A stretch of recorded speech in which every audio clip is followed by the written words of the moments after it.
Ninakusalimu katika jina la Bwana Yesu Kristo. Ninakukaribisha tena ndugu yako hapa, Pastor James Kalekwa kutokea Mji wa Mungu, kanisa la New Vine hapa jijini Dodoma. Na tunayo nafasi tukiendelea kuexplore kitabu kimoja kimoja cha Biblia, na tunasoma kitabu cha Biblia na tunataka kuelewa kile ambacho kinaelezwa kwenye muktadha husika, lakini vile vile tunataka kuelewa hicho ambacho kinaelezwa kwenye muktadha husika kinachangiaje kwenye simulizi yote, simulizi kubwa ya Biblia, habari yote ya Biblia ambayo ni habari ya ukombozi. Jina la Bwana Yesu litukuzwe. Na leo tunamtukuza Mungu ya kwamba ameturuhusu tutie miguu kwenye kitabu cha Obadia. Na somo nimeliita ufalme ni mali ya Bwana, ndio kichwa kikubwa cha somo. Alafu kichwa kidogo cha somo, kuinuka kwa waokozi watoao hukumu. Ufalme ni mali ya Bwana, kuinuka kwa waokozi watoao hukumu. Na andiko letu nanga, andiko letu la msingi ni Obadia sura ya kwanza mstari wa 21. Kimsingi Obadia ina sura moja tu. Mstari wa 21 maandiko yanasema hivi: tena waokozi watakwea juu ya mlima Sayuni, au watapanda juu ya mlima Sayuni, ili kuhukumu mlima wa Esau, na huo ufalme utakuwa ni mali ya Bwana. Acha tuombe. Mungu wetu na Baba yetu, katika jina takatifu la uweza la Yesu, tunakutukuza na tunakushukuru kwa umbali ambao umetuleta. Asante tena kwa kutukusanya hapa kwa ajili ya kujifunza habari kubwa ya Biblia, lakini vile vile pieces ndogo ndogo, kitabu kimoja kimoja na theolojia iliyoko ndani ya kitabu husika. Ninakushukuru ya kwamba umetukusanya kwa ajili hiyo. Roho ya maarifa na roho ya fahamu ituatamie, tusaidie kulielewa neno lako. Sante Roho Mtakatifu kwa kuwa unatusaidia sio tukuelewa kwa wakati uliopita, lakini namna gani ina apply kwetu, namna gani inahusiana maisha yetu. Utusaidie hali ya unyenyekevu, na ndivyo tulipokea neno lako katika jina la Yesu. Amen. Amen. So karibu sana, Mungu akubarikie. Tutakuwa na acha tuone umbali ambao tutaenda kwenye session hii ya kwanza. Tuone umbali ambao tunaweza kwenda, alafu kutokea hapo tunaweza kuona kama itakuwa ni siku moja. Actually najua kwa hakika haitakuwa siku moja, kwa tutarudi tena siku nyingine hapa na kuwa na kipindi kingine, na ninaamini utafurahia nikikualika kurudi tena. Acha tuone kama itakuwa ni vipindi viwili au vitatu kulingana na kasi ambayo tutakuwa nayo wakati tukichambua kitabu hiki. Na mara zote kama mwalimu wa neno la Mungu, ningependa kabla tujaenda kuanza tu kuona yaliyoko ndani ya kitabu na kuanza kuona theolojia yake kwa wakati huo, na inamaanisha nini kwenye habari kubwa ya simulizi kubwa ya Biblia, habari kubwa ya neno la Mungu, na inamaanisha nini kwetu leo.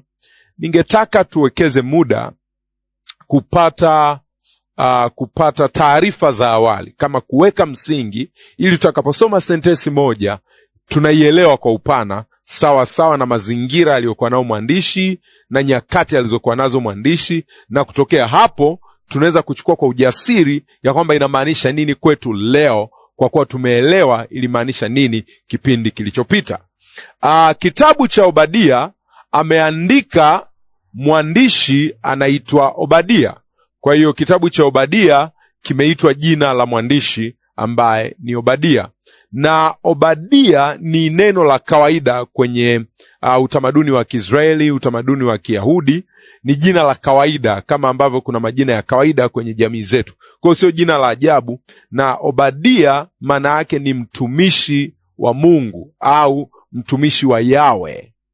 Obadia maana yake ni mtumishi wa Mungu au mtumishi wa Yawe. Sasa ukiangalia kuna mahala kadhaa penginepo tofauti na kitabu cha Obadia, utaona neno Obadia au jina Obadia linatokeza. Hata hivyo hatuna ujasiri ya kwamba Obadia inayoonekana kwenye vitabu vingine ni Obadia huyu nabii, mwandishi wa kitabu cha Obadia. Kwa hiyo hatuwezi kusema kwa ujasiri au kwa uhakika ya kwamba Obadia anayeonekana kwenye vitabu vingine ndiye Obadia nabii. Lakini taarifa nyingine muhimu ambayo ni vizuri uwe nayo ni kwamba ukianza kukisoma kitabu cha Obadia, hauoni taarifa nyingi sana kumuhusu mwandishi. Amezaliwa na nani? Huoni Obadia ni mwana wa nani? Huoni mji aliyotokea. Huoni maelezo kumuhusu yeye. Huoni taarifa zake za kabla na baada ya unabii, kwa sababu hata baada ya unabii huoni nini kinatokea na maisha yake. Kwa hiyo hiyo inakuelezea ya kwamba ni kitabu ambacho kimekusudiwa kwenda kwenye ujumbe tu na sio kwenye mjumbe. Kwenda kwenye ujumbe tu na sio kwenye mjumbe. Na hicho ndicho ambacho tutawekeza muda mwingi. Tutaenda kuangalia ujumbe, na mjumbe tutamwacha kwa kuwa kupenda kujitambulisha, na Roho Mtakatifu ndivyo alivyovuvia. Taarifa nyingine utagundua kwenye kitabu cha Obadia, hakuna namna dramatic, hakuna namna ya kimaonyesho, hakuna namna ya nguvu ya kwamba namna gani alipokea wito. Unaona kuna manabii wengine unaona wanachukuliwa katika maono au sauti ya Bwana inawajia, kuna maelezo ya namna gani wameitwa. Lakini hapa huoni matukio ya utiisho ya namna gani alivyoitwa au namna gani hata alikutana na Mungu. Kwa hiyo hakuna hayo maelezo, na mahali ambapo Biblia imekaa kimya tunachagua kukaa kimya vile vile. Na hii inaweza ikakuingiza kwenye mtego, kwa sababu inaanza tu mstari wa kwanza, boom, mstari wa pili ujumbe. Mstari wa kwanza ni taarifa kidogo tu pale mwanzoni, alafu moja kwa moja inaenda kwenye ujumbe, na inaweza ikakuingiza kwenye mtego kudhani ya kwamba huyu si nabii wa Mungu. Kwa nini?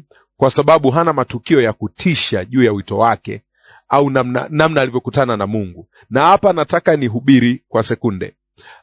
Mara nyingi watu wengi humheshimu nabii au huona huyu ni nabii wa Mungu sio kwa kuangalia ujumbe objective, kama ilivyo kwa Obadia. Kuna ujumbe mzito mkubwa amebeba wa kuinuka kwa wokozi, lakini watu wangetaka kujua alizaliwaje. Unajua ili wakuone nabii, ukiwaambia nilizaliwa juu ya mti, watu wanasema huyu ni nabii wa Bwana. Kuna namna mimi nilizaliwa kwenye mchanga, sisimizi wakanijalia, lakini sikuangamia. Hiyo wanaona ni nabii wa Bwana. Sasa nataka nikusaidie tunaposoma kitabu cha nabii Obadia, nataka jifunze kusikiliza ujumbe na sio mjumbe na taarifa zake tu za awali. Zikiwepo ni vizuri, zikiwepo tunamtukuza Mungu, lakini kama hazipo bado lengo ni ujumbe. Na ukiangalia nikupe tena taarifa nyingine. Ujumbe ambao unatolewa hapa, kule mbele nitakuja kufafanua zaidi, unaelekezwa kwenye taifa moja linaitwa taifa la Edom. Taifa linaitwa Edom, na watu wa taifa la Edom wanaitwa Waedomi. Kwa hiyo ndivyo ambavyo utaanza kusikia, utaona hili neno linajirudia sana, na utasikia haya maneno mawili yanatumika kwa kubadilishana. Utasikia saa ingine Edom au utasikia saa ingine Esau. Utasikia Edom na utasikia Esau. Sasa tunaipatia wapi? Tunaipata kwenye kitabu cha Mwanzo sura ya 25 mstari wa 22 mpaka mstari wa 27.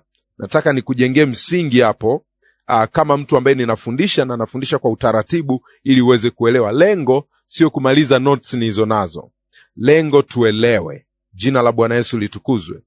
Kwa kama una Biblia yako, fungua kitabu cha Mwanzo sura ile ya 25. Tunaanza kusoma mstari wa 22, na hii inaelezea familia ya mtu wa Mungu anaitwa Isaka. Namna ambavyo mke wake alikuwa hawezi kuzaa, baadaye akamwombea kwa Mungu akapata ujauzito. Kuna details kadhaa ziko pale, lakini kuanzia mstari wa 22 Biblia inasema watoto wakashindana tumboni mwake, tumboni mwa huyu mama anaitwa Rebeka ambaye ni mke wa Isaka. Watoto wakashindana tumboni mwake. Biblia inasema watoto, sikiliza, watoto. Naye akasema, ikiwa ni hivi, kuishi kwanifaa nini? Akaenda kumuuliza Bwana. Bwana akamwambia, hapa Bwana anasema, mataifa mawili yako tumboni mwako, na kabila mbili za watu watafarakana tangu tumboni mwako. Yeye wakati anasikia maumivu au hatari tumboni, alisema watoto wakashindana tumboni. Alivyoenda kumuuliza Bwana, Bwana akamwambia mataifa, akamwambia kabila mbili za watu. Kwenye lugha ya Kiingereza anasema people groups, au aina za watu. Mwanadamu anasema watoto, Mungu anasema mataifa. Mungu anasema people groups, makabila au aina za watu. Nataka uifuate hii story vizuri. Na mkubwa atamtumikia mdogo, ni Mungu amesema. Mstari wa 24, siku zake za kuzaa zilipotimia, tazama, mapacha walikuwamo tumboni mwake. Hawasemi kabila au ni wanadamu. Wa kwanza akatoka, naye alikuwa mwekundu mwili wote kama vazi la nywele, wakamwita jina lake Esau. Wakamwita jina lake Esau. Huyu ni mkubwa, ndio alikuwa wa kwanza kutoka, na mwili wake kuna namna maelezo yako pale. Baadaye ndugu yake akatoka, na mkono wake unamshika Esau kisigino. Huyu ni yule mdogo, anamshika Esau kisigino, akaitwa jina lake Yakobo. Isaka alikuwa mwenye miaka 60 mkewe alipowazaa. Mstari wa 27, Biblia inasema hivi,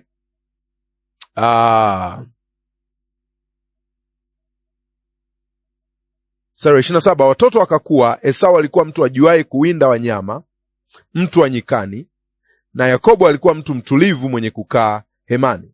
Basi Isaka akampenda Esau kwa sababu alikula mawindo yake, na Rebeka akampenda Yakobo. Jina la Bwana Yesu litukuzwe. Haleluya. Tusogee kidogo, tuangalie mstari wa 29.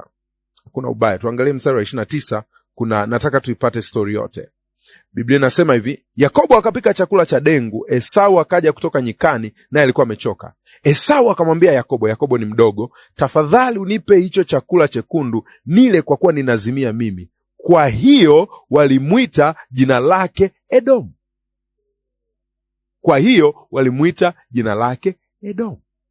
Esau akaitwa jina lake Edomu. Kwa hiyo taarifa nilipatia wapi ya kwamba Esau ni Edomu? Nilivyoenda wakati naangalia ni taifa la Edomu au Waedomi.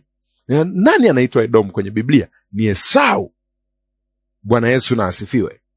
Sasa tuendelee kuangalia. Yakobo akamwambia, niuzie leo haki yako ya mzaliwa wa kwanza. Kumbuka hizi ni kabila za watu, kumbuka haya ni mataifa. Kwa wakati anauza, alikuwa anauza haki ya taifa zima.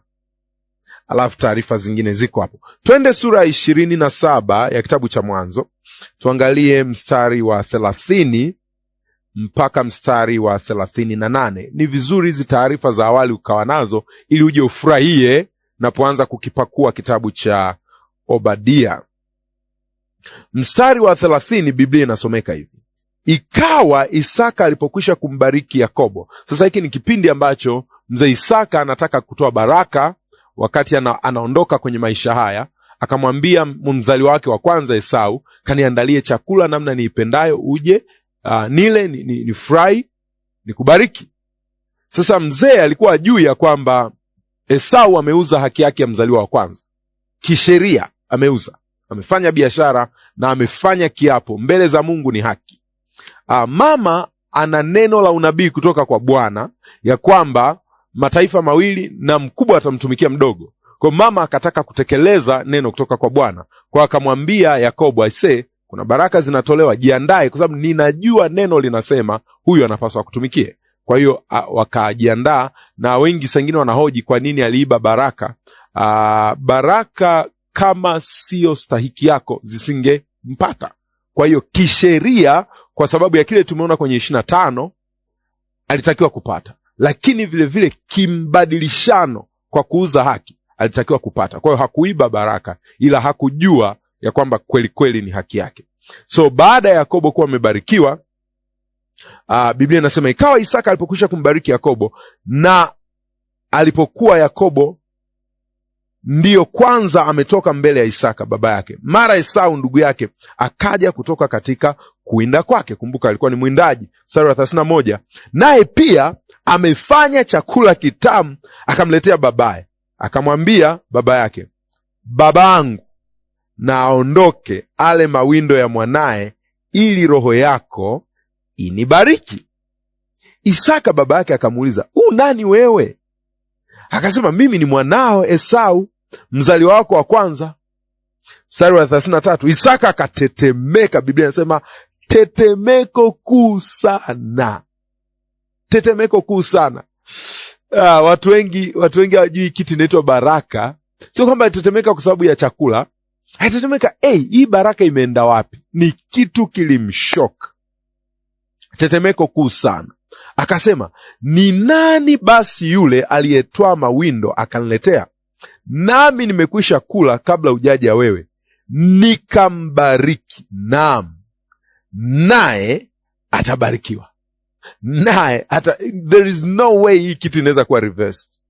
Esau aliposikia maneno ya babaye, akalia kilio kikubwa cha uchungu sana. Akamwambia babaye, nibariki na mimi nami, baba yangu. Akasema, nduguyo amekuja kwa hila. Ndio baba anajua hivyo, kwa hila, lakini baraka kwa njia ya hila zisingekamata. Akauchukua mbaraka wako. Akasema, je, hakuitwa Yakobo kwa haki? Maana amejitia mahali pangu mara 2 hizi. Alichukua haki yangu ya mzaliwa wa kwanza, hakuchukua kwa nguvu. Hata hivyo walibadilishana kabisa. Na sasa amechukua mbaraka wangu. Yaani hapa anatoa clues kwa nini baraka yake imechukuliwa. Akasema, je, hukuniwekea na mimi mbaraka hata kaduchu? Yani Isaka akajibu akamwambia Esau, tazama, nimemfanya awe bwana wako, na ndugu zake wote nimempa kuwa watumishi wake. Kwa nafaka na mvinyo nimemtegemeza. Nami nikufanyie nini sasa mwanangu? Hakuna kitu naweza kufanya. Mstari wa 28, Esau akamwambia babaye, una mbaraka mmoja tu babangu, hauna 2. Yaani wewe mzee navyokuona, kwa hiyo wewe baraka yako ni moja, una 2. Baba yangu. Esau akapaza sauti yake akalia. I'm trying to imagine alivyolia. Najaribu kuwaza. Sasa nataka nikupe, nimeweka hii background information, nataka nikupe mpaka sasa tunajua Edom ni Esau. Lakini vile vile Yakobo kule mbeleni Mungu anakuja kumbadili jina, anamuita Israel. Na kitabu cha Obadia ni Edom wanawacheka, wanawadhihaki na wanawaonea somehow Israel, ambao ni ndugu zao wa kuzaliwa, na Mungu anaingia kati kuja kuleta adhabu. Ndio maana unaona kwenye mstari wa 21 ambao ni mstari wetu nanga, anasema, tena waokozi watakwea juu ya mlima Sayuni ambao uko Israeli, ili kuhukumu mlima wa Esau, mlima wa Edom. Kwa hiyo watu waokozi watakwea kwenye mlima wa Yakobo ili wauhukumu mlima wa Esau. Alafu na huo ufalme utakuwa mali ya Bwana. Unaona namna ambavyo inaanza kueleweka. Sasa nataka uone vile vile kwenye Mwanzo sura ya 33, hiyo utasoma kwa wakati wako ili nikimbie na ambacho nacho, ni kwamba kuna habari ya upatanisho pale. Wanakuja wanapatana, wanakumbatiana wakiwa watu wazima sana. Lakini nataka uone ya kwamba kati ya haya mataifa, sasa hawa sio tu mtu na mdogo wake, haya ni mataifa. Kuna Israeli na kuna Waedomi. Kuna Waisraeli na kuna Waedomi. Kuna Yakobo na kuna Esau. Haya ni mataifa mawili. Ukifuatilia muda wote kwenye Biblia kumekuwa na contention, kumekuwa na vita sawasawa na unabii uliotolewa kwenye Mwanzo 25 wakiwa tumboni. Mataifa yanagombana, mataifa yanashindana. Ukiangalia kwenye kitabu cha Hesabu sura ya 20 mstari wa 14 mpaka mstari wa 21, wakati wana wa Israel au wana wa Yakobo wanatoka utumwani nchi ya Misri, wanapita jangwani waingie nchi ya ahadi. Sasa wanafika kwenye mji mmoja unaitwa Kadesh. Wanafika Kadesh, ambayo hiyo Kadesh inapakana na ardhi ya Waedomi, inapakana na Edom. So wakiwa Kadesh, Musa anatuma kiongozi anatuma wajumbe ya kwamba hey, nendeni kwa Edom. Ndio ujumbe unaenda, nendeni kwa Edom, ombeni hivi ya kwamba tunaomba tupite kwenye ardhi yako, tupite ili twende kule ambako Mungu anataka twende. Alafu ujumbe unakuja ya kwamba no, hamtaweza kupita. Anasema hatutakunywa maji yako, hatutafanya kitu chochote, hatutachukua chochote, tunaomba tupite, na kama kuna chochote ambacho tutafanya tutalipia. Lakini ujumbe unakuja ya kwamba hapana. Sasa kinachonifurahisha kwenye hili andiko, sio tu ujumbe unakuja ni hapana, lakini Edom anamwinukia Israeli. Anakuja kwa hasira kabisa, anakuja anamvamia, hajamkosea chochote, anakuja anamvamia na anaanza kumpiga kwa kuomba apite. Unaelewa, Mwanzo 25 bado ni halisi, mataifa mawili yanashindana. Kwa hiyo hayakushindana tu tumboni, Biblia inasema yanashindana tangu tumboni. Kwa hiyo yameanzia tumboni, hayakuishia tumboni. Ukisoma mahala pengine maandiko mengi, unaona kwenye Samueli wa kwanza sura ya 14 mstari wa 47, Samueli wa kwanza 14:47, unaona tu baada ya wana wa Israeli kukataa kutawaliwa na Mungu kwenye mfumo wake wa theokrasia, wanataka mfumo wa kifalme. Mfalme Sauli anaingia, na baada tu ya mfalme Sauli kuchukua ufalme, mojawapo ya mataifa adui ambayo anapigana nayo, ambayo ilikuwa yanamzunguka, ni taifa linaitwa Edom. Anaenda analipiga na analidhibiti.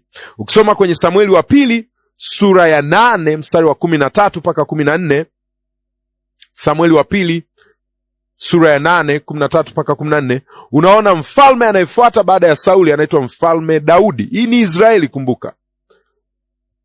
Anavyoingia tu madarakani, moja ya falme ambazo alitaka azidhibiti, aziweke chini ya himaya yake, azigandamize, ni Edom au Waedomi.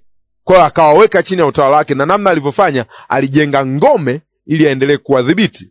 Na ukisoma kwenye Wafalme wa kwanza sura ya 11 mstari wa 14 mpaka 22, mfalme anayefuatia ni mfalme Suleiman.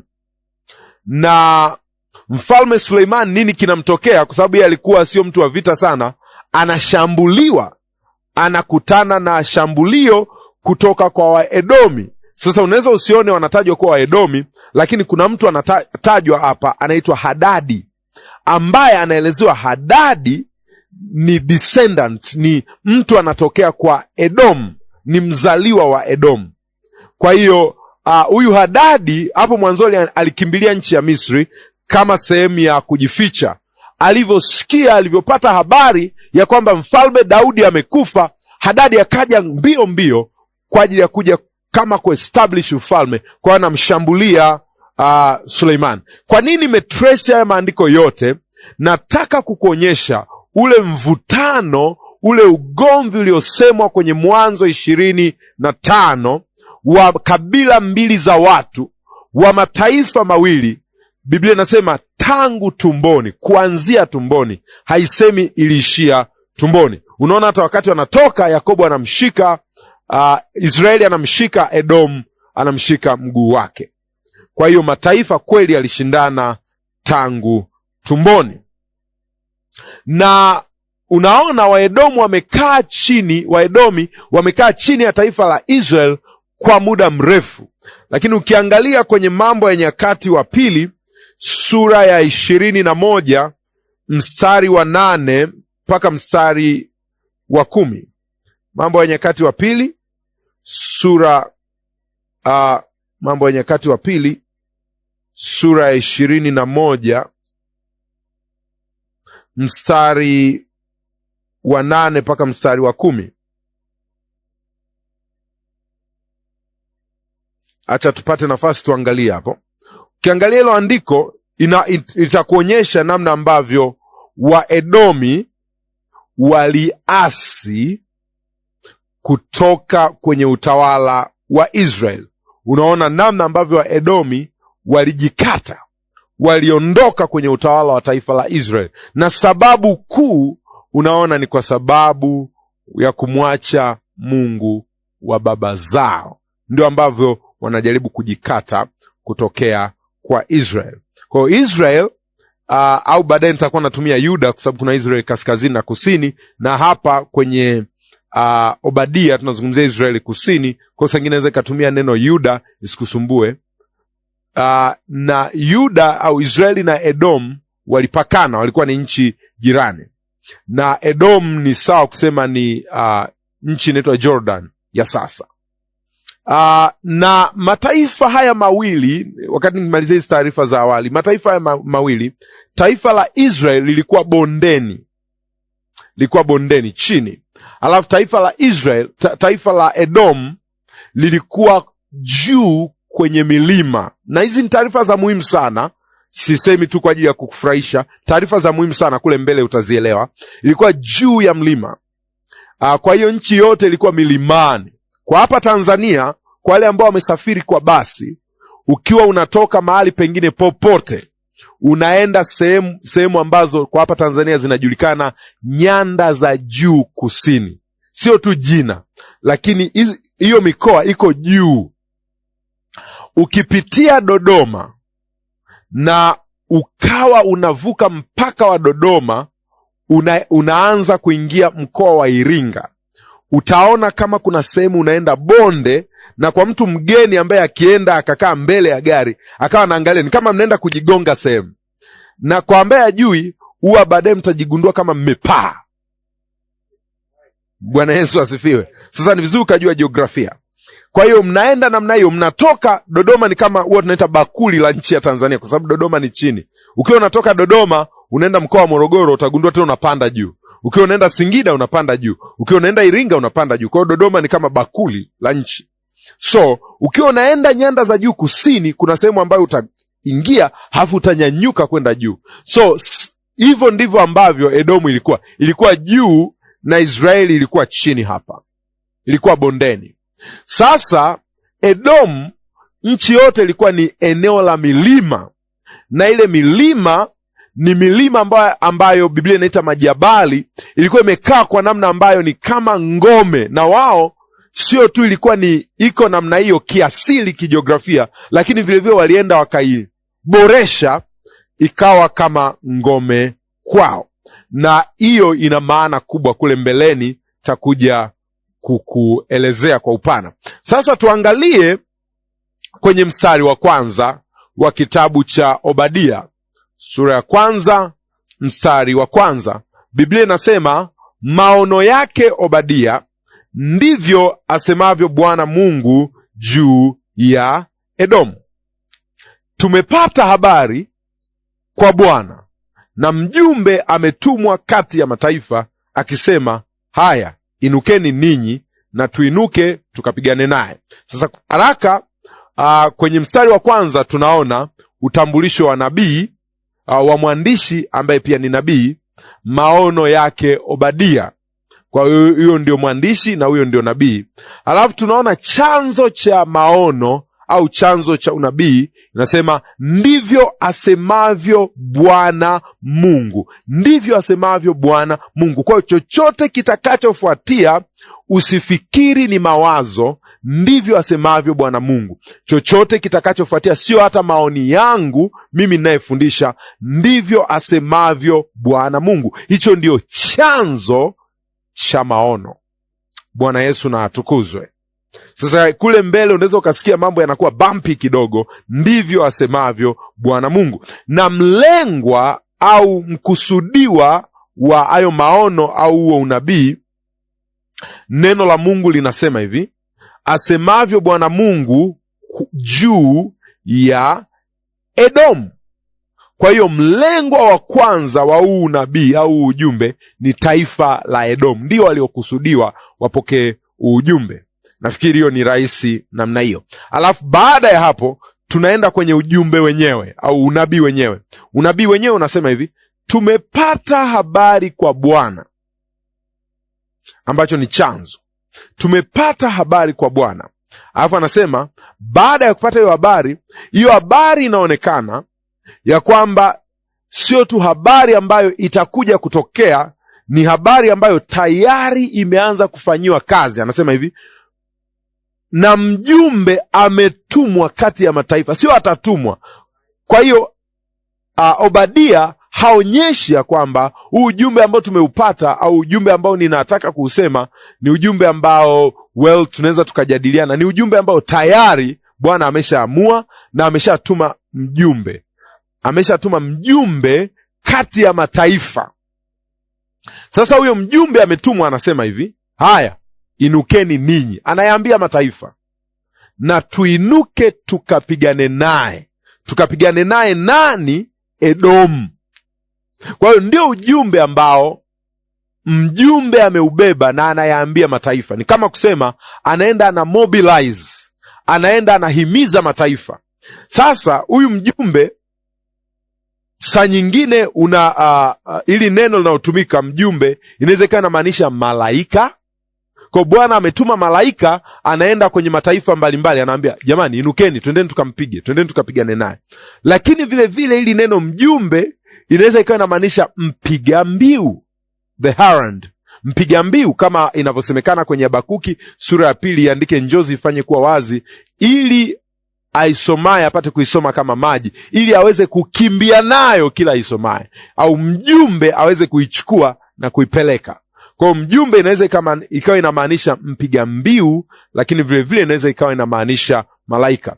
Lakini vyovyote vile ni kwamba Bwana ametuma mjumbe, ambaye ametuma mjumbe sio Obadia. Kwa usimchukie Obadia, yeye tu anakuja kuwaambia Bwana anawaza nini juu ya Edomu, ya kwamba ametuma mjumbe tayari. Na sasa huyu mjumbe kama ni malaika, anaenda na lugha ambayo ninapenda kuitumia, kwa sababu anaenda kwenye mataifa ambayo hayamjui Mungu, mataifa ambayo hayamwabudu Mungu, lakini Biblia inasema anaenda kuyaambia. Kwa hiyo how will this happen? Ni kama vile mataifa yataanza tu kujisikia shauku, yataanza kujisikia tu hamu, yataanza kujisikia tu usongo au chuki tu, yanaanza tu kujisikia kumchukia Edomu. Ni malaika wa Bwana ametumwa ayahimize mataifa yajae chuki, ayahimize mataifa yapate hamasa ili yainuke dhidi ya Edomu. Bwana Yesu na asifiwe. Huo ni utendaji wa malaika. Mstari wa pili Biblia inasema, tazama nimekufanya mdogo kati ya mataifa, umedharauliwa sana. Mungu anazungumza na Edomu, kumbuka. Sasa tabia mojawapo ya Mungu huwa anautangaza mwisho mwanzoni. Mungu anavyoongea, ukiangalia throughout the Bible, anaongea mwisho mwanzoni. Kwa mfano, wakati anaongea kuhusiana na kuzaliwa kwa Yesu, alisema utamuita jina lake Yesu, maana ndiye atakayewaokoa watu wake na dhambi zao. Huyo mtoto mwenyewe atajazaliwa, ndio mimba tu imetungwa, yani ndio mimba ina wiki, si ina siku ngapi, tayari Mungu ameshaanza kutangaza mwisho mwanzoni. Mara zote Mungu anaongea mwisho mwanzoni. Kwa nini? Kwa sababu Mungu hana mwanzo na wala hana mwisho. Kwa kwake swala la muda ni letu, sio lake. Kwa akizungumza, anazungumza kama vile imetokea. Nazungumza kutokea kwenye pointi yangu, lakini nikizungumza kutokea kwenye pointi ya Mungu, anazungumza kwa vile imetokea. Umeona hiyo tofauti? Mimi mwanadamu ninasema Mungu anazungumza kama vile imetokea, lakini nikimuwaza Mungu nasema Mungu anazungumza kwa vile imetokea. Kwa hiyo Mungu anamwambia Edomu, tazama nimekufanya mdogo kati ya mataifa. Hapa Edomu sio mdogo bado, anaishi kwenye milima, anaishi mahala pa juu, na tutaenda kuangalia kwenye mstari wa 3. Lakini anamwambia nimekufanya kuwa mdogo kati ya mataifa. Sasa essence ni nini? Kuna hii lugha vijana wanasema wale ambao wanafuatilia michezo wanasema anakabia juu. Yani hapa Mungu anaanza, unabia hujaanza hata na maneno mengi, yani Mungu ameshakaba. Anasema nakufanya kuwa mdogo kati ya mataifa. Amekabia juu kabisa, amekabia juu sana. Haanzi na salamu, haanzi na maelezo yoyote. Anasema nakufanya kuwa mdogo kati ya mataifa. Anautangaza mwisho mwanzoni. Anaposema nakufanya mdogo ikilinganishwa na mataifa, kwa nini anamfanya awe mdogo? Ili mataifa yaweze kumpiga. Ndio essence kwa nini Mungu anamfanya awe mdogo, ili mataifa yaone ya kwamba yanamudu. Lakini vile vile anamfanya kuwa mdogo, na anasema umedharauliwa sana. Mataifa yasingeweza kuinuka kupigana na taifa yanaloliheshimu au yanaloliogopa. Kwa hiyo ingredient ya kwanza, Mungu akitaka kumgonga mtu vizuri, anamvika vazi la kudharaulika, anamvika vazi la dharau. Yeye anaweza akawa anajiona mimi ni mzito, hakuna mtu anayeniweza. Lakini unashangaa kuna taifa lilikuwa dogo, kuna taifa ambalo ulikuwa unaliweza, lakini linaanza kutatumia lugha ya ujana na kuvimbia. Linaanza kusema wewe nakuweza, wewe naweza nikakupiga, wewe nakumudu. Na mataifa yanaanza kufanya attempts ambazo yasingethubutu kufanya. Natakuonyesha vizuri kwenye mstari wa 3 ya kwamba kuna vitu huwezi kuthubutu kufanya kwa Edomu, lakini sasa Mungu mwenyewe anaondoa utukufu wake juu ya Edomu na linaanza kudharauliwa kama taifa. Bwana Yesu na asifiwe sana. Haleluya. Sasa nisikilize vile vizuri. Edomu alishirikiana na mataifa mengine kama ambavyo tutaenda kuona, na alishirikiana na mataifa mengine ili akubaliwe, ili apate favor. Alijipendekeza kwenye mataifa mengine. So Mungu anasema nitasababisha udharauliwe, na wale ambao ulishirikiana nao wakisha kudharau wanaweza kuinuka kukupiga. Twende mstari wa 3. Mstari wa 3 kitabu cha Obadia, na tutaangalia mstari wa 3 na wa 4. Neno la Mungu linasomeka hivi: kiburi cha moyo wako kimekudanganya. Anasema wewe ukaae katika pango za majabali, mwenye makao yako juu sana, asemaye moyoni, ni nani atakaye nishusha mimi? Mstari wa 4, ujapopanda juu kama tai, ijapokuwa kioto chako kimewekwa kati ya nyota, nitakushusha kutoka huko, asema Bwana. So nataka niseme hii kabla sijaanza kusema mambo mengine. Nianze kusema moja kwa moja ya kwamba kwa sisi ambao tunafuatilia mambo ya mapishi, ukipenda chakula, ukifurahia chakula, usemi chakula kizuri, asante, unauliza recipe yake ni nini. Kama ulizi, basi utajaribu kuhisi chakula kimepikwa na nini kimetengeneza hiki chakula. Na ninataka nikupe recipe ya kushushwa na Bwana. Vitu gani kama ungependa Bwana akushushe? Vitu gani ukivitengeneza kwenye pishi, amna nabii wa kukutetea, utashushwa? Kiburi cha moyo. Kiburi cha moyo wako kimekudanganya. Angalia, asemaye moyoni, ni nani atakaye nishusha? Kiburi cha moyo wako kimekudanganya. Asemaye moyoni, ni nani atakaye nishusha mimi? Sasa huyu ndugu, nikwambie, tukizungumza kiuhalisia, tukizungumza kwa facts ziko upande wake. Edom, facts ziko upande wake. Kijiografia nimekwambia nchi ya Edom ilikuwa mlimani. Nchi ya Edom ilikuwa imezungukwa na majabali. Biblia ndio inasema hivyo. Anasema wewe ukae katika pango za majabali. Kwa hiyo imezungukwa na majabali. Kwa hiyo ni kama nchi yote tayari ina ukuta, na huo ukuta ni very natural. Huo ukuta ni miamba, ni mawe ambayo yamezunguka. Sasa kwa mtu ambaye anajua vita, ili uweze kumpiga adui yako, lazima uweze kumuona, uweze kumspot amekaaje. Kwa hiyo kijiografia, Edom ilikuwa moja, imeshalindwa kwa sababu ya yale mapango, kwa sababu ya ile miamba, kwa sababu ya namna ambavyo ilikuwa imezunguka. Kwa hiyo ilikuwa imeshalindwa. Hakuna adui anayeweza kuishambulia Edom. Wengine wanaelezea hivi, wasomaji wengine wanaelezea hivi, majeshi yanaweza yakaja, halafu wapiganaji 3 wa Kiedomi wakayarudisha nyuma majeshi. 3, sio jeshi, 3 wakarudisha nyuma majeshi. Kwa nini? Kwa sababu wao wanamuona adui wakati adui hawaoni. Kwa hiyo adui wao wanaweza wakawa napiga mmoja tu, tap, unapiga. Na unajua, wanaojua vita, mkipigwa wawili mnarudi nyuma, mnajiuliza kwa nini tunapigwa?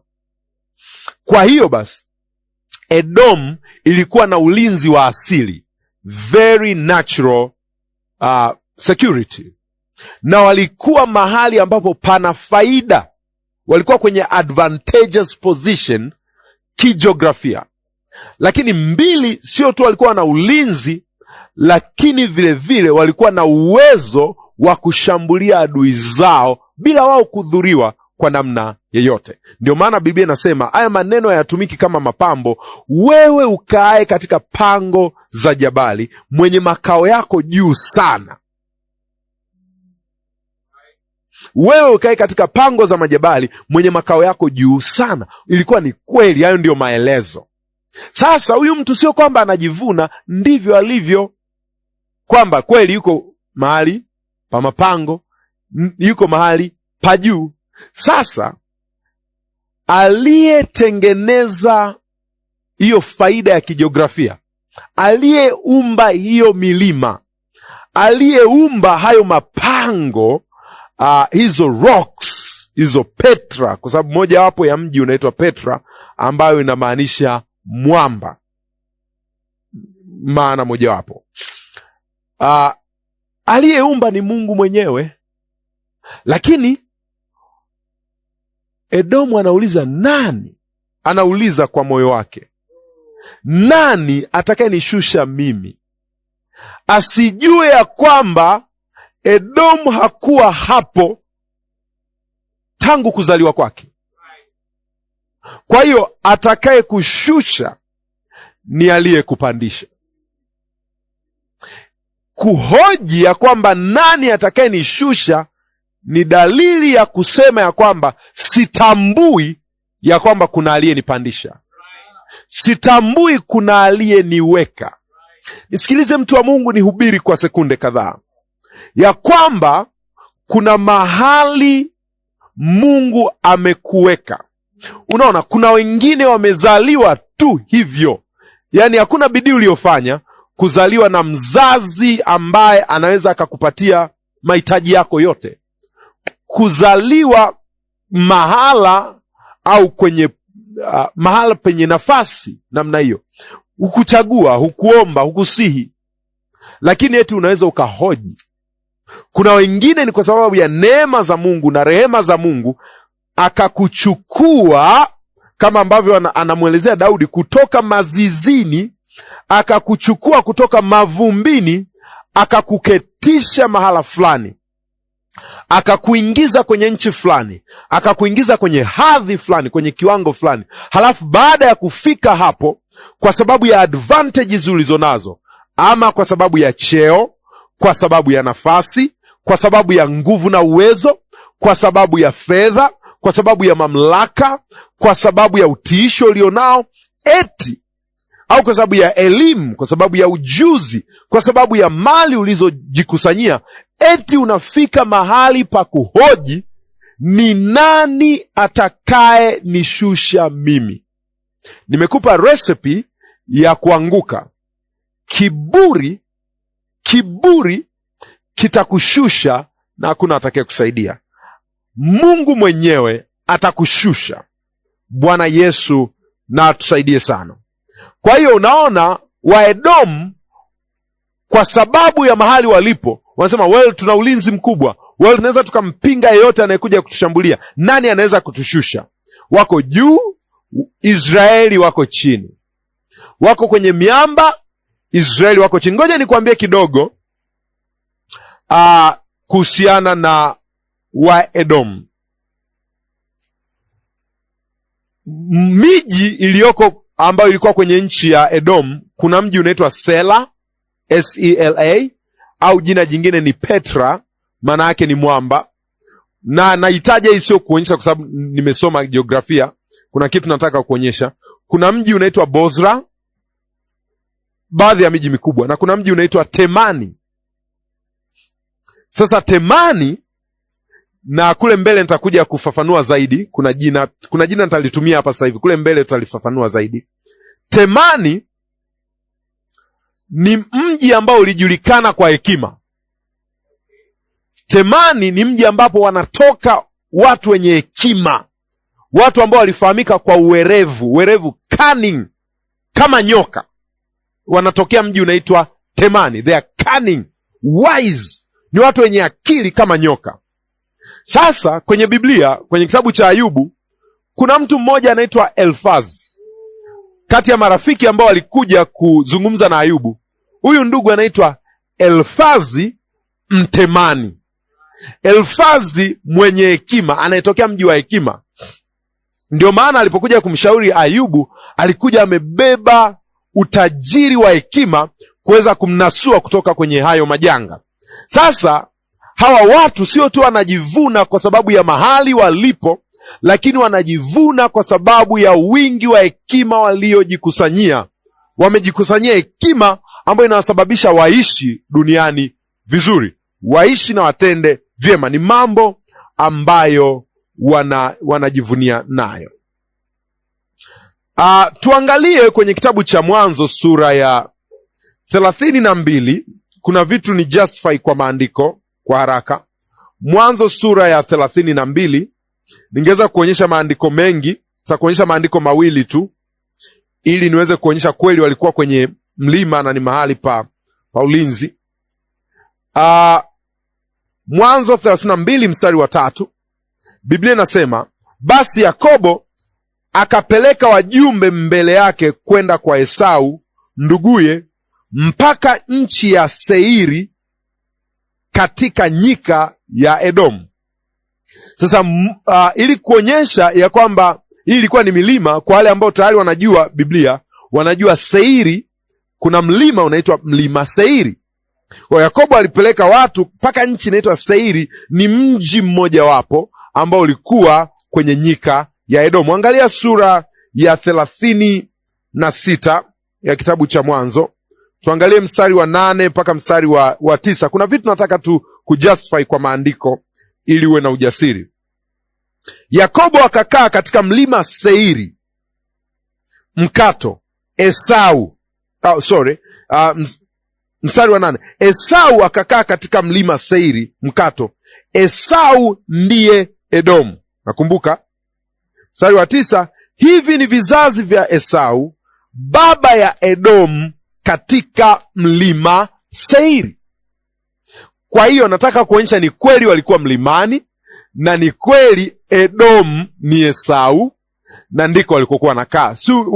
Imeunganika vizuri. Kwa hiyo ni kitu ambacho nilitaka kukijenga hapo, na ninahitimisha kwenye huu mstari, hii mistari miwili, kwa mambo mawili.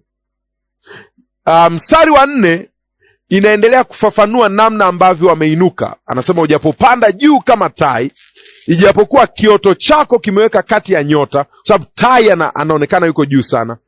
Mungu anasema, nitakushusha kutoka huko. Sio asema Obadia, mtawalaumu manabii bure tu. Obadia utamkamata umuue bure tu. Anayesema ni Bwana. You better hearken. Ni bora usikie anayesema ni Bwana, sio Obadia. Sasa nachotaka kusema ni hiki. Kosa la Esau, kosa la Edom ni kwamba hawakupokea ile nafasi ya kijiografia na ile faida na ile milima na namna walivyozungukwa. Hawakupokea kwa moyo wa shukurani. Kwa chochote ambacho Mungu amekupatia, kipokee kwa moyo wa shukurani. Hayo maneno, kwa kuwa tunafanya hapa ninafanya uchambuzi wa andiko hili, tungeweza kuona haya maneno ungeyasikia kwa Shetani. Anasema atainuka juu, hicho ni kiburi cha moyo. Utasikia kwa watu ambao walitaka kumuasi Musa, walimwambia we ni nani, we ni nabii peke yako. Kwa hiyo wakataka na wenyewe wajitukuze mbele ya mkutano. Unaona, ni watu wasio na shukurani. Nisikilize mtu wa Mungu, chochote ulichobarikiwa nacho, nafasi ambayo Mungu amekubarikia nayo, ipokee kwa moyo wa shukurani na kumsifu Mungu na kumtukuza Mungu. Huyu Mungu aliyekubariki na hiyo nafasi, vile vile aweza kukushusha, na akikushusha Mungu, hakuna atakaye kuokota. Akikushusha Mungu, hakuna atakayezuia. Na bahati mbaya sana, huu ujumbe hauna reverse gear. Huu ujumbe ni kwamba mjumbe ameshatumwa na anahamasisha mataifa. Twende mstari wa 5. I'm loving my Bible. Naipenda Biblia yangu. Mstari wa 5, Biblia inasema, kama wevi wangekujilia, kama wanyang'anyi wangekujilia usiku, jinsi ulivyokatiliwa mbali. Anaambia ni ukweli kwamba utakatiliwa mbali. Lakini kama wangekuja wevi au wanyang'anyi, je, wasingeiba kiasi cha kuwatosha? Kama wachumao zabibu wangekujilia, je, wasingeacha baadhi ya zabibu ziokotwe? Sasa anachokisema Mungu kwa kinywa cha nabii Obadia ni kwamba kawaida ya wezi au wanyang'anyi wanapokuja kuiba, huwa wanaiba kile tu wanachokitaka. Wanakuja kuchukua tu kile wanachokitaka. Mambo mengine yote ambayo hayawahusu wanayaacha. Ndio maana ukifuatilia, wanaofuatilia mambo ya crimes, kuna kesi za ajabu. Unaona kuna watu wameenda kuvamia, halafu wakahusika na mauaji tu, wakatoa uhai. Hawakuiba fedha, hawakuiba mali yoyote. Kuna sehemu watu wanavamia, wanaenda kuchukua vifaa vya kielektroniki tu. Wanachukua simu, wanachukua kompyuta, wanachukua hivyo tu vifaa, kamera, basi. Kuna sehemu, kuna wevi wanaenda, kuna sehemu wanaenda kula. Hamjai kusikia kitu cha nani, watu wa Mungu? Ya, kuna wevi wanaenda sehemu, walikuwa na njaa. Kwa hiyo wanafika, wanavamia, wanakula, hawadhuru mtu yeyote, wanaondoka. Kwa hiyo anauliza, kama wevi au wanyang'anyi wangekujilia usiku, si wangeiba kiasi cha kuwatosha? Wangeiba kile ambacho wameijia. Lakini vile vile anaelezea utamaduni wa pili ambao ni maelekezo ya Mungu ambayo aliyatoa of course kwenye nchi, lakini specifically kwa taifa la Israel. Anaelekeza namna gani watu wavune zabibu, lakini na mazao mengine. Ilikuwa ni sheria. Ukisoma kwenye kitabu cha Mambo ya Walawi sura 23 mstari wa 22, ilikuwa ni sheria ya kwamba unapovuna usivune vyote. Unapovuna uwe unaachiaachia vitu intentionally.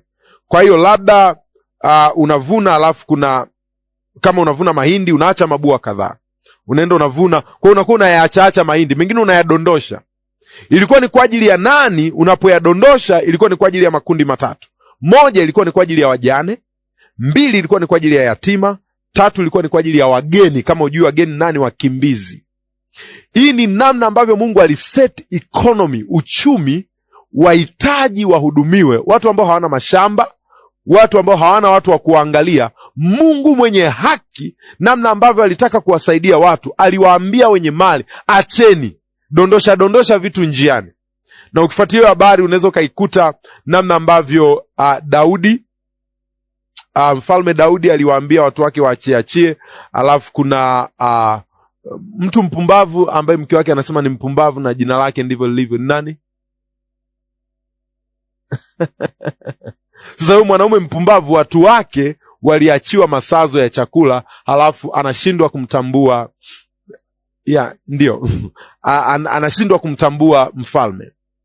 Lakini vile vile ukisoma kwenye kitabu cha Ruth sura ya 2, unaona hiyo habari, namna ambavyo chakula kinaachwa, kwamba nenda kaokote chakula. Ndiyo ilivyokuwa sheria. Sasa anasema hivi, kama wachumao zabibu wangelikuja, je, wasingeacha baadhi ya zabibu ziokotwe? Wangeacha. Kama wezi wangekuja, si wangechukua tu kinachotosha? Ndiyo. Sasa Mungu anajaribu kumwonyesha Edom ya kwamba ninaowatuma sio wezi, ninaowatuma sio wanyang'anyi, ninaowatuma sio wavunao. Wale ambao mjumbe wa Bwana kwenye mstari wa kwanza ameanza kuwaambia njoni tumpige Edom. Hawa ninaowatuma hawatachukua tu cha kuwatosha. Hawa ninaowatuma hawataacha kitu kinaitwa masazo, kwa sababu kile ambacho kilikuwa kinabakizwa kinaitwa masazo. Hawa hawataacha masazo, watachukua kila kitu, watabeba kila kilichositirika. Hawataacha footprint yako. hawataacha alama yako, utasahaulika. Lo, ni nani anayetenda tendo hili? Ni Bwana ndiye anayetenda tendo hili. Kwa hiyo anapoenda kuwasemesha, anapoenda kuwahimiza kwa njia ya malaika yake, anawajaza hasira ya kutosha, anawajaza chuki ya kutosha, ili tu aweze kufuta kiburi cha Edomu dhidi ya taifa la Israeli. Bwana Yesu na atukuzwe sana. Haleluya. Kwa hiyo Mungu anaenda kuwatuma zaidi ya wavunao. Mungu anaenda kuwatuma zaidi ya wezi na wanyang'anyi. Hao wanaokuja ni wahuni, hawajui, hawana maelezo na hiyo sheria ya Mungu. They are coming to destroy. Na ilibidi Mungu achague wengine kwa sababu hawajui sana kuhusiana na alichoelekeza kwenye Mambo ya Walawi sura 23. Twende mstari wa 6. Mstari wa 6, Biblia inasema hivi, inajaribu kufafanua kile ambacho tumesoma kwenye mstari wa 5. Jinsi watu wa Esau wanavyotafutwa, jinsi hazina zake zilizofichwa zinavyoulizwa. Ndio mstari umeishia hapo. Nataka usikie, nilisema nitatumia interchangeably. Kule tulikuwa tunasema Edom, hapa sasa anasema jinsi watu wa Esau, ni wale wale wa Edomi. Alafu jinsi hazina. Kwa kuna vitu viwili hawa ambao wanahimizwa na malaika wa Bwana kwenye mstari wa kwanza watakuja kuvitafuta. Hawa ambao sio wezi wala sio wanyang'anyi, hawa ambao sio wavunaji watakuja. Moja, watakuja wanawatafuta watu, watakuja wanatafuta taifa. Ni kama wanakuja wanatembea mtaani, we ni Mwesau, onyesha kitambulisho, we ni Mwesau. Kama ni Mwesau, they are coming after you. Kama ni Mwesau wanakutafuta, kama sio Mwesau wanakuacha. Sasa uzuri wakati huo ilikuwa watu wa taifa wanaishi eneo moja, kwa hiyo hakuna namna utakataa we ni Mwesau. They are coming after you. Anasema jinsi watu wa Esau wanavyotafutwa. Biblia ukiona imerudia neno, inamaanisha msisitizo, haimaanishi ni kigugumizi wanatafutwa. Kwa hiyo hakutosha tusema wanatafutwa. Kama ambavyo kwenye wimbo ulio bora anasema mzuri mweusi. So kimsingi haimaanishi wanatafutwa, kama ambavyo mweusi haimaanishi mweusi. Kwa hiyo anasema wanatafutwa, yani ni kama choko, ni kama wanaanzwa, yani kuna ugomvi unatafutwa. Kwa anasema nisikilizeni nyie wa Esau, hata mkikao kwa kutulia, nyie mtachokozwa ili mdundwe this time around, na atakaye ordain jambo hili litokee ni Mungu mwenyewe. Nabii anasema hivyo.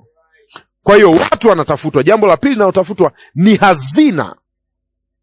Kumbuka ni nchi ya milimani, kumbuka kuna mlima Seiri, kumbuka kuna mapango ya majabari, wameficha mali zao.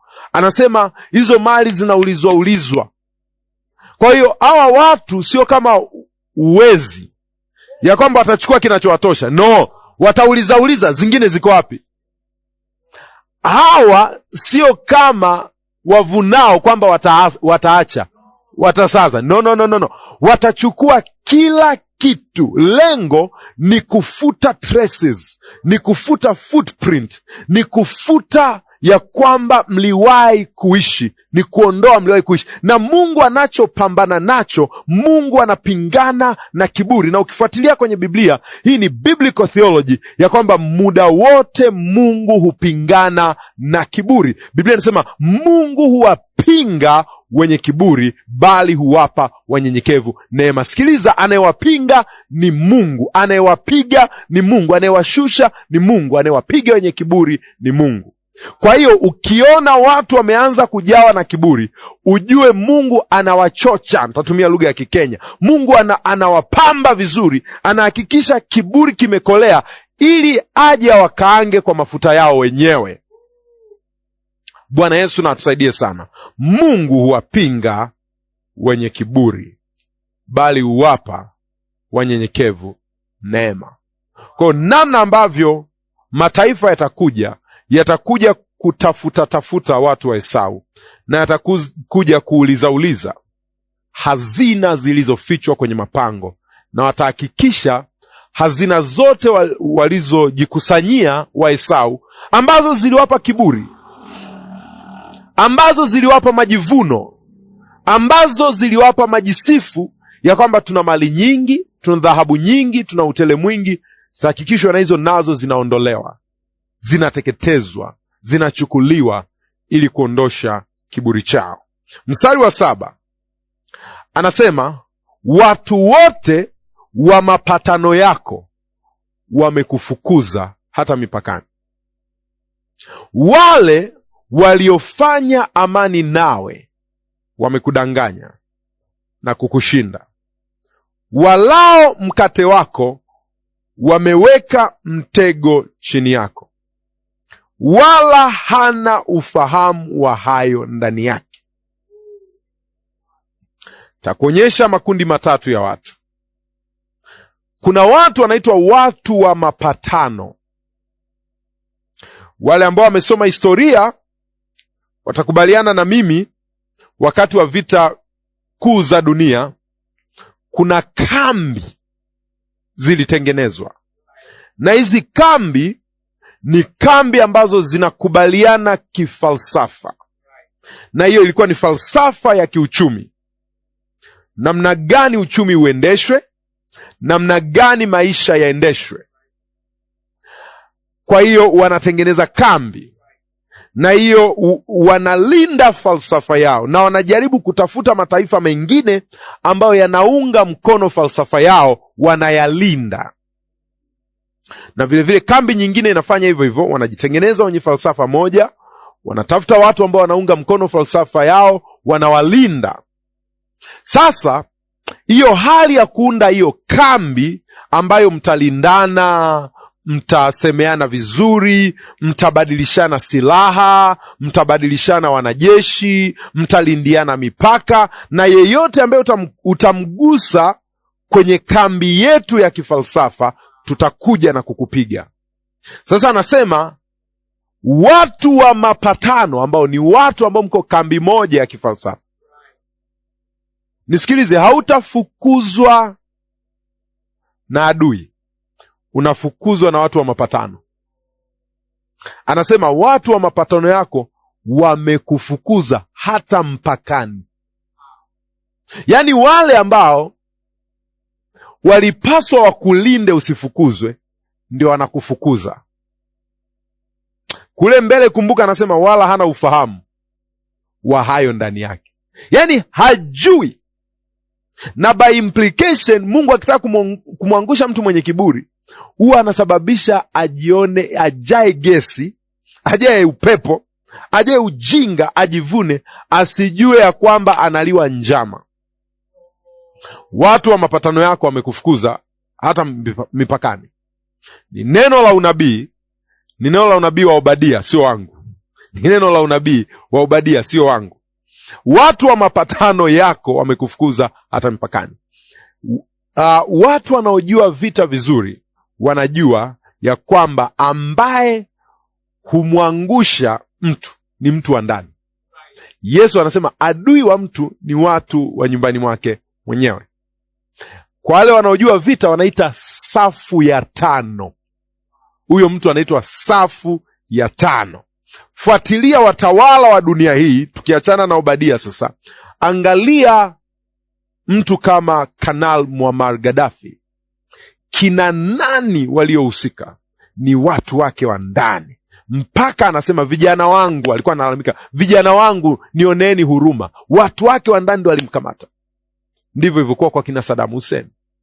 Watu wakubwa wenye kiburi, ili wadondoshwe, huwa inabidi wasidondoshewe kutokea nje, inabidi wadondoshewe kutokea ndani. Na hili ndilo neno la Bwana kwetu hata leo. Hili ndilo neno la Bwana ya kwamba kama Mungu ataangusha, ataangushia kutokea ndani. Anasema watu wa mapatano yako wamekufukuza hata mipakani. Na tutaona na tutashangaa. Anasema wale waliofanya amani nawe wamekudanganya na kukushinda.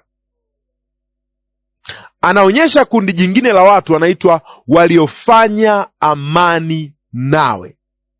Ni watu ambao Edom anajua yuko at peace. Sasa watu wa mapatano nimesema ni kambi ya kifalsafa. Waliofanya amani ni watu ambao mnapigana vita. Nazungumza lugha ya vita kwenye context hii. Wanapopigana wanasema aisee, jamani, tutauana sana, tutafute amani. Wanasaini mikataba ya amani, wanakubaliana sisi ni maadui, hatukubaliani kifalsafa, hatukubaliani namna gani tunaendesha uchumi, lakini tuwe na amani, kwa sababu mwisho wa siku watu wetu wanatakiwa kuishi.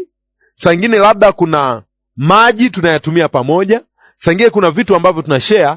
Kwa hiyo tukubaliane amani. Kwa hiyo mnakubaliana amani japokuwa mpatani.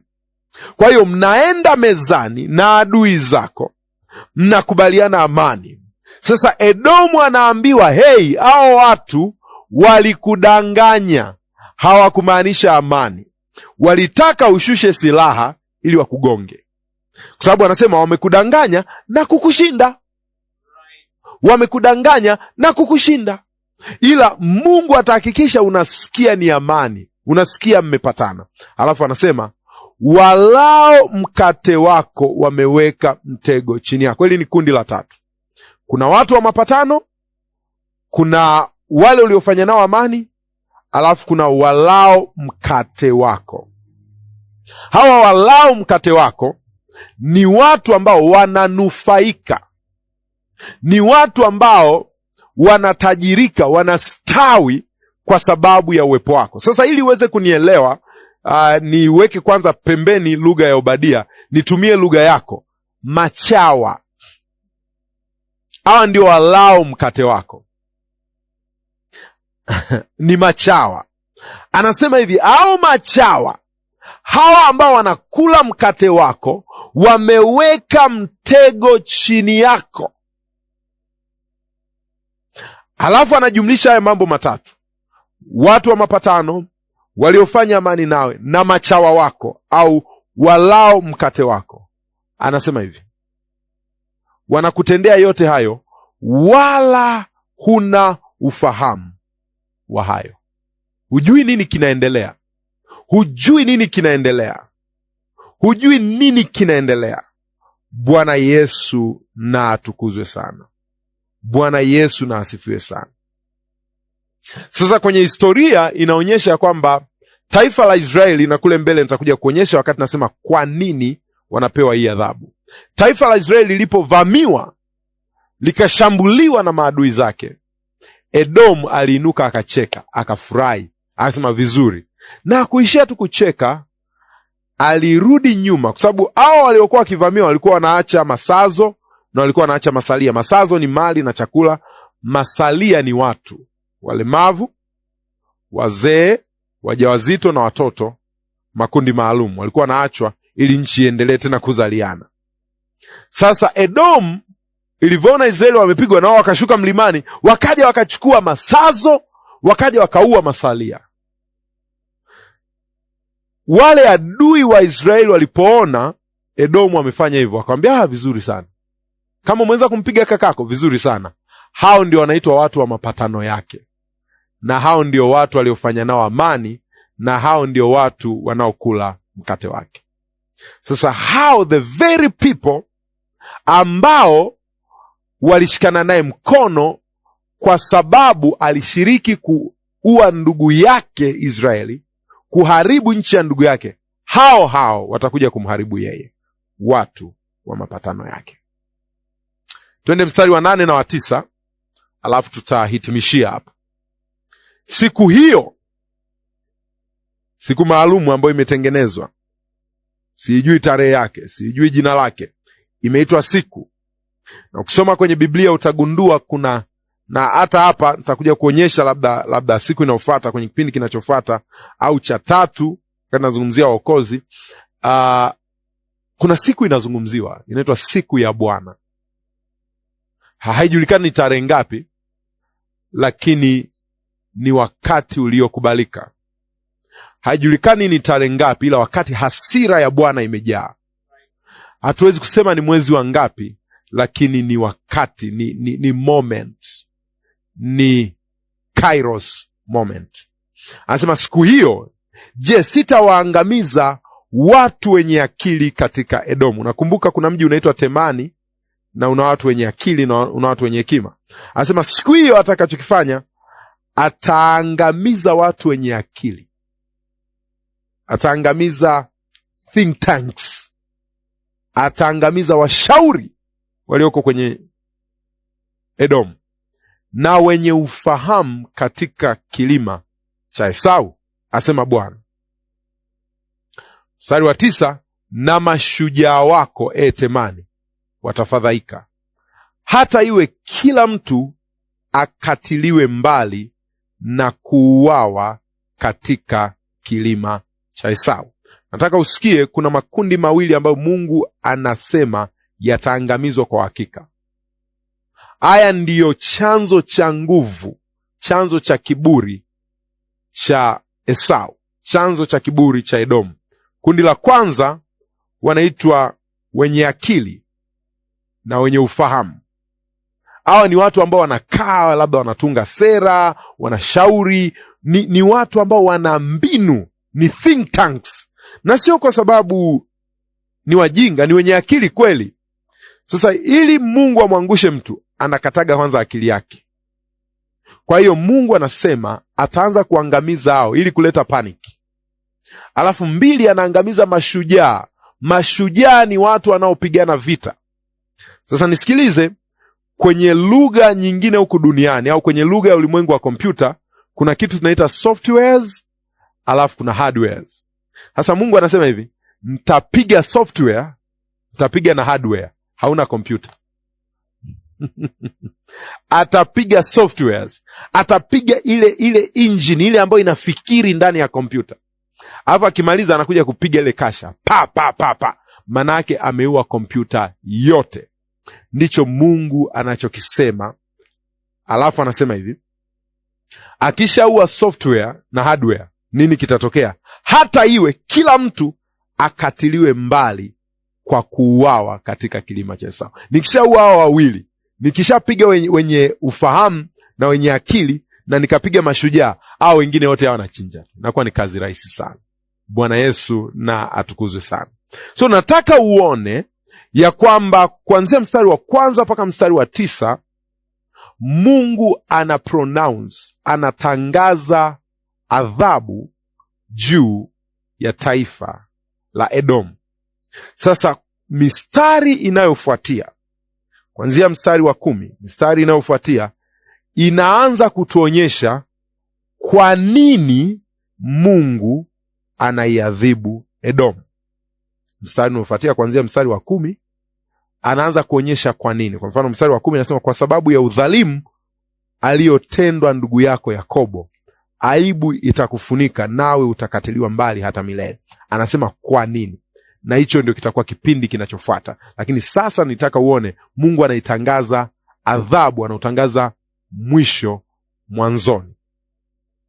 Na kutokea hapo nataka tujifunze by implication. Zilikuwepo falme. Edomu ilikuwa ni falme yenye nguvu na mamlaka. Walikuwepo watawala wenye nguvu na mamlaka. Walikuwepo matajiri. Walikuwepo watu waliojikusanyia vitu na mali. Kosa lao ilikuwa ni kiburi. Na kwa tafsiri, kiburi ni kutotambua ya kwamba hivi nilivyo na vyote nilivyo navyo vinatoka kwa Mungu na vinatokana na Mungu. Pale walipo kijiografia, mlima waliopo kijiografia umeumbwa na Mungu. Ni heri wangetambua ya kwamba ni Mungu ndiye aliyewapa, ni Mungu aliyewaumba, na ni Mungu aliyewapeleka. Kwa kiburi ni kusema simtambui Mungu na sitambui nini amefanya kwangu. Mimi ni Mungu wangu mwenyewe.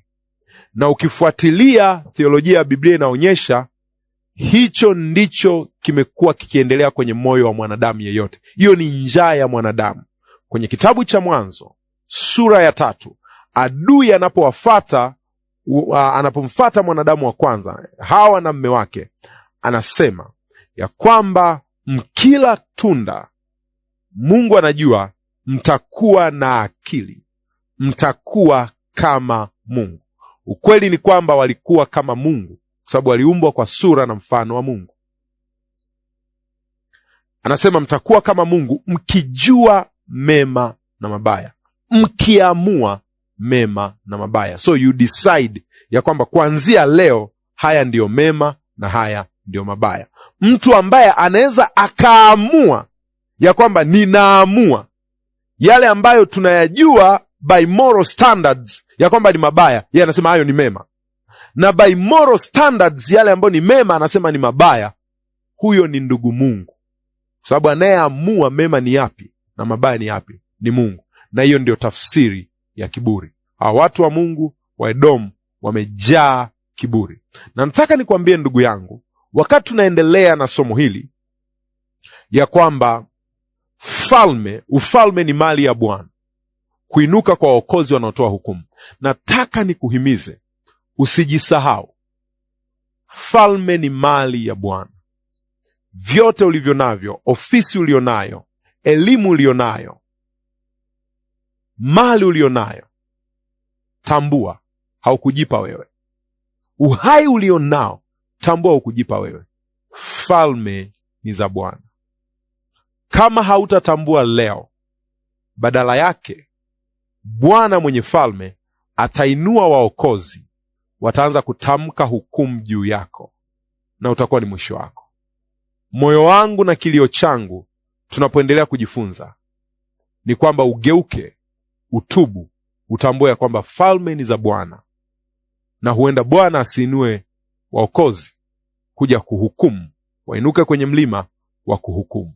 Ninakuombea neema ya kutubu, neema ya kugeuka, neema ya kutambua ya kwamba Mungu ndiye chanzo na asili ya vyote nilivyo navyo na hivi nilivyo. Acha tuombe. Baba, katika jina takatifu la Yesu Kristo, wewe peke yako ni Mungu, mtawala wa milele, Mungu usiye na awamu, Mungu usiye na misimu, Mungu wa nyakati zote.